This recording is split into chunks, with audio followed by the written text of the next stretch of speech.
Hey,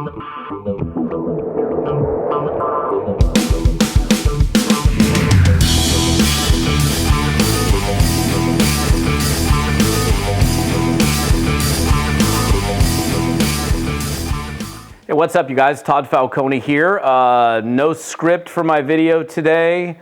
Don't know exactly what's going to come out of my mouth, but serious conversation nonetheless, which has all been brought about by some stuff that's happening with a network marketing company. I'm not going to beat a dead horse, or whatever that term is, and continue to talk about that. We're going to just let the court proceedings happen and see what happens with that particular company in that situation. But what about the future of network marketing, the future of direct selling? Is there a future for it? What's going to happen with all of this, and does it impact you? I've had a lot of people actually in the last week or so email me and ask me, should I be concerned about the profession of network marketing and the future of network marketing? And I'm no economist. I'm just a dude that's been involved in network marketing for a long time.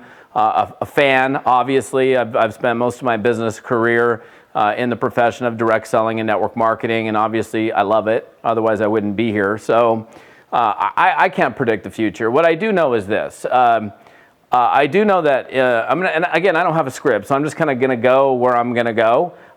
Number one, we are a profession that has some level of scrutiny. Okay, on every continent I've ever spoken on. I've spoken on every continent but Antarctica, or I think that's how you say it, and I probably will never speak there, and that's fine. I will get on stage and actually, in front of a network marketing audience. Now, this video is going to be longer than normal, so I'm just going to tell you straight up right now, it's probably going to be 8 or 10 minutes, just deal with it, but I got some things to say. Everywhere I go, it doesn't matter what the continent is, I can get on stage and say, network marketing has a blank attached to it. And it doesn't matter what country. And the word will always come out, and the word will be stigma. Stigma. And I do this funny thing on stage because I say, when I hear the term or the word stigma, it sounds like a seeping, pussy, gross-looking wart, about to ready to explode on your face. I know the visual is kind of nasty, but that's to me is an insult to my profession, to your profession, when I hear somebody say network marketing has a stigma attached to it. So we already have this opinions to some extent in the public eye, and it's the get rich quick deals. And the funniest thing about that is this, and I'd love to hear from any of you. I want to hear your comments on this. I have been in network marketing for a long time, okay? And I know most of the people in network marketing. I don't know everybody, but I know a lot of people. Look, most of the people that I know have gotten really successful. It certainly was not even close to a get-rich-quick thing. So when people say, is this a get-rich-quick thing? I'm like, no, not even close to get-rich-quick. It's a hard work, put some time and effort and energy into it, just like any other legitimate, real business. And I think we need to make sure that we're promoting it, and the type of language that we're using has a lot to do with the impression, how people feel about us.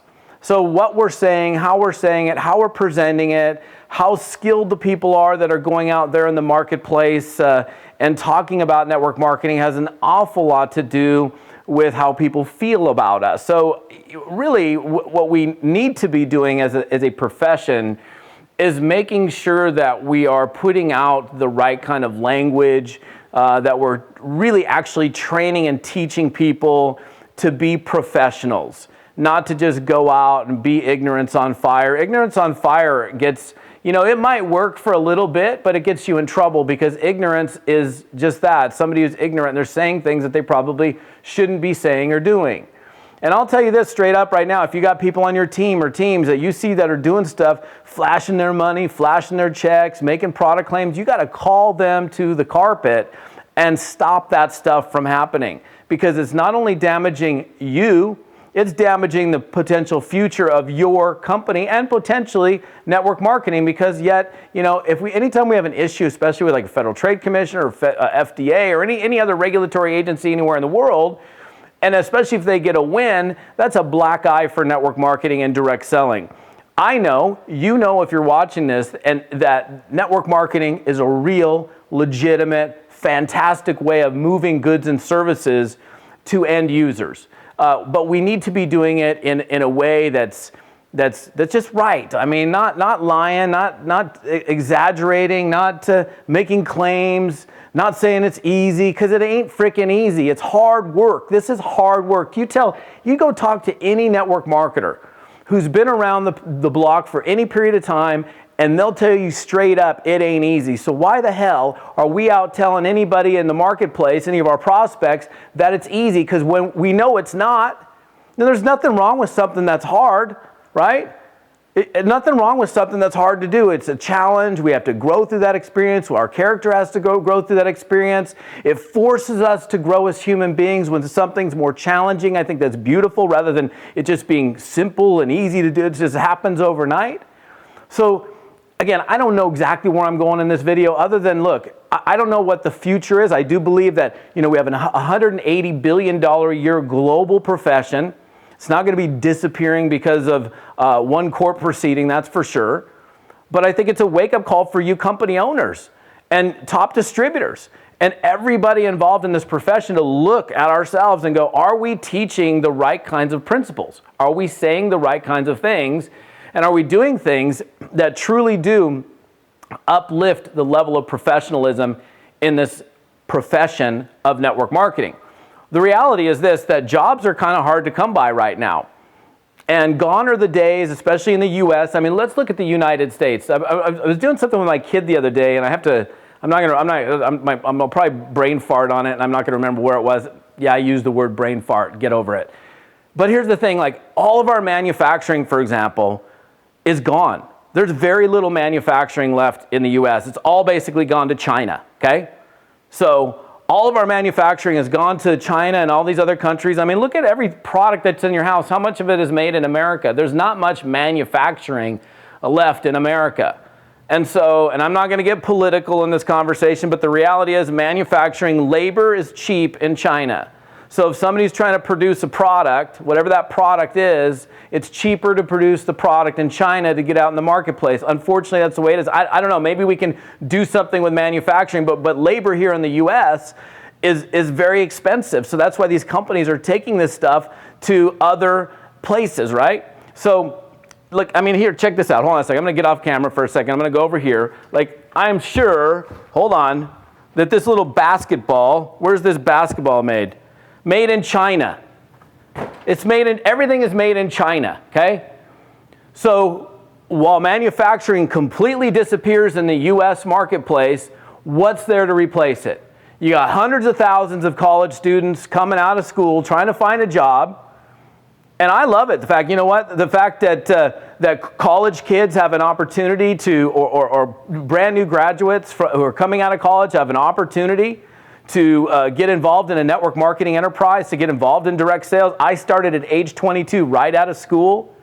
Most of my friends were painting houses and washing windows. I didn't want to do any of that. I thought, hey, if I can do something that has the mechanics of wealth, which I didn't even know what the mechanics of wealth was at the time, leverage. I thought, man, if I don't have to have a boss and I can have an unlimited earnings potential, what's not to love about that? I got excited about the concept of network marketing and direct selling. I got thrilled about it. I was jacked out of my mind to get started in network marketing. I failed miserably for 2 years. Do I regret it? Did I go crying home to somebody or did I go complain to the news or anybody else? No, that was a learning process, a learning curve, an educational journey for me that I would absolutely do all over again 100% of the time, because I learned a tremendous amount about being a self-employed, responsible, accountable entrepreneur. Even though for the first couple of years I literally made no money. I had to move home and live in the bunk beds at my mom's house. My mom already thought I was nuts anyhow, because I was doing a quote pyramid scheme, which so many people don't have no clue. You know, don't even get me started on that. I'm not going to get into the difference between, and you know what I find is fascinating? The Federal Trade Commission, and I'm not going to, all you government people that are watching me right now, I'm sure I already know that people watch me, so it doesn't matter. We're all Big Brother watch. It doesn't matter. Look, I'm not going to knock the Federal Trade Commission or the FDA. They got to do their stuff, okay? But here's the thing. If the Federal Trade Commission has a definition of what a pyramid scheme is, but they don't really have a definition of what a legitimate network marketing, multi-level marketing company is that really fair for anybody starting free enterprise in the network marketing space? I don't think so. We know what the definition of a pyramid scheme is, but we don't know what the definition of a legitimate, real network marketing company is. That's not right to me. Bottom line, all you guys that are watching this video are involved. Very few people watch my videos that are not involved in network marketing. I'm a network marketing trainer. That's what I specialize in. That's what I focus on. So what can we be doing better? We can be teaching our people better. We can be digging in and really working with them so that they become competent, not ignorant.